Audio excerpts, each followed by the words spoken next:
Balitang probinsya naman po tayo, 8 tindahan na sunog sa Monte Vista, Compostela Valley. At sa Davao City naman, isang canteen din ang nasunog. Yan at iba pa sa balitang hatid ni Von Aquino.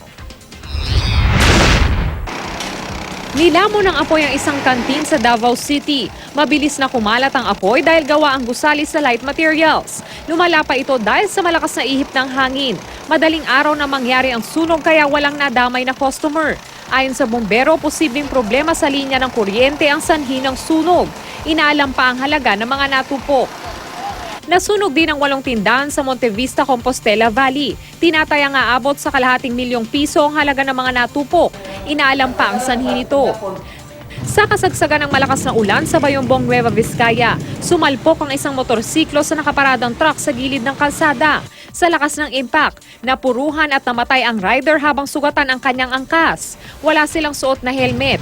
Napag-alaman naman ng pulis na walang ginamit na warning device ang truck kaya hindi napansin ng rider.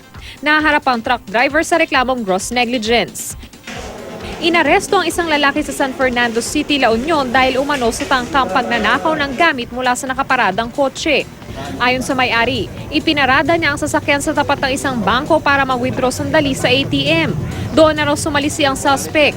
Ang hindi niya alam, may isa pang sakay ang kotse. Kaya nang tinangka niyang buksan ang bintana ng sasakyan, sumigaw ang sakay. Narinig naman ito ng pulis na saktong nagpapatrolya sa lugar. Doon na naaresto ang suspect. Todo tanggi naman siya sa paratang. Von Aquino, GMA News.